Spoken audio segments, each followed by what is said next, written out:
எபிரேயன், இஸ்ரவேலன், யூதன். இந்த மூன்று பெயர்களும் நமக்கு மிகவும் பரிச்சயப்பட்ட பெயர்கள். பழைய ஏற்பாட்டிலும் புதிய ஏற்பாட்டிலும் இந்த பெயர்களை நாம் காண முடியும். எபிரேயன் ஈப்ரி என்றும், இஸ்ரவேல் இஸ்ரேல் என்பதும், யூதன் யெகூதி என்பதும் அதனுடைய எபிரேய பெயர்களாகும். யார் இவர்கள்? ஆதியாகமம் 14ஆம் அதிகாரம் 13ஆம் வசனம் ஆபிராமை எபிரேயன் என்று சொல்லி அழைக்கிறது. எபிரேயன் என்றால் கடந்து வந்தவன். மெசப்பட்டோமியா நாட்டிலே ஊர் என்கிறதான பட்டணத்திலே ஆபிராம் வாழ்ந்த பொழுது கர்த்தர் அவனை அழைத்தார். மெசப்பட்டோமியா என்ற பெயருக்கான பொருள் இரு நதிகளுக்கு இடையே உள்ள நிலப்பரப்பு என்பதாகும். யூப்ரட்டிஸ், டைகிரிஸ் என்ற நதிகளுக்கு இடையே உள்ள நிலம். கர்த்தர் ஆபிராமை அழைத்த பொழுது அவருடைய தகப்பன் தேராகோடு இணைந்து அவர் பிரயாணப்படுகிறார் யூப்ரட்டிஸின் நதிக்கரை வழியாக. அவர்கள் வந்து சேர்ந்த இடம் ஆரான். ஆரானிலே தேராகு மரிக்கிறார். தேராகு ஒரு விக்கிரக ஆராதனைக்காரன். விக்கிரகங்களை செய்து அதன் மூலமாக வருமானம் ஈட்டி வந்தவர் என்பதை நாம் அறிந்திருக்கிறோம். தேராகனுடைய மரணத்திற்கு பிறகு ஆபிராம் தன்னுடைய பிரயாணத்தை தொடர்கிறார். யூப்ரட்டிஸ் நதியை கடந்து வாக்குத்தத்தம் பண்ணப்பட்ட தேசத்திற்கு வருவதற்கு ஆயத்தப்படுகிறார்.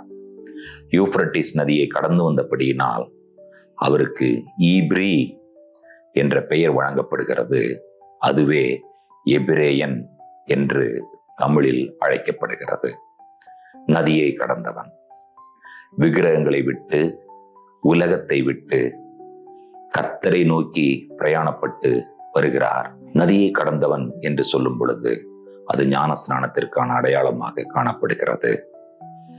ஒருவன் ஞானஸ்நானம் எடுக்கும் பொழுது உலகத்தை ஒரு புறம் விட்டுவிட்டு கிறிஸ்துவை பின்பற்றுவதற்காக அவன் கடந்து வருகிறான். யார் இஸ்ரவேலன்?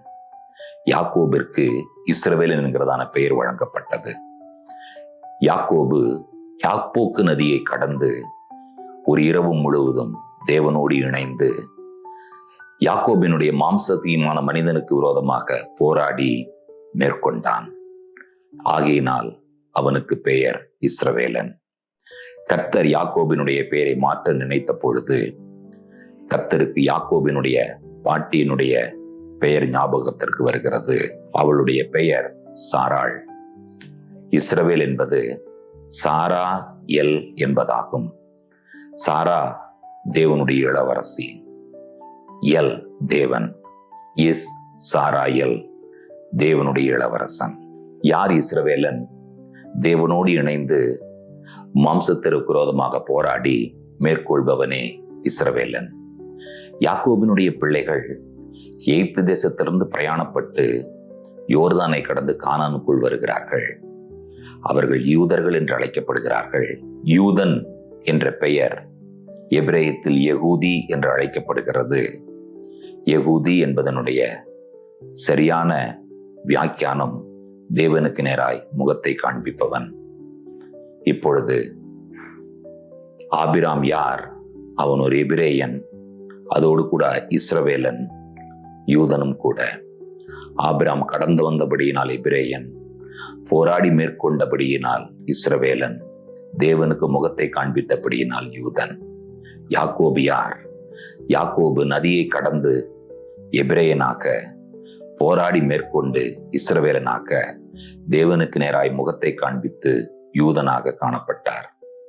யாக்கோபினுடைய பிள்ளைகள் யோர்தானை கடந்து எபிரேயர்களாக, போராடி மேற்கொண்டு இஸ்ரவேலர்களாக, தேவனுக்கு முகத்தை காண்பித்து யூதர்களாக மாறிவிட்டார்கள். நாம் யார்? நாம் கடந்து வந்தவர்கள் ஆகினால் நாம் எபிரேயர்கள். நாம் போராடி மேற்கொண்டவர்கள் ஆகினால் நாம் இஸ்ரவேலர்கள். நாம் தேவனுக்கு நேராய் முகத்தை காண்பிப்பவர்கள் ஆகினால் யூதர்கள்.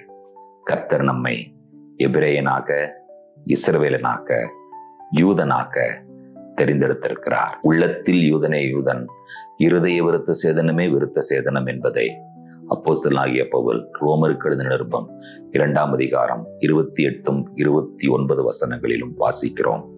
நாம் ஒவ்வொருவரும் உலகத்தை விட்டு கடந்து வந்து போராடி மேற்கொண்டு தேவனுக்கு நேராய் முகத்தை காண்பித்த எபிரேயர்களாகவும் இஸ்ரவேலர்களாகவும் யூதர்களாகவும் இருக்கிறோம். ஆமேன்.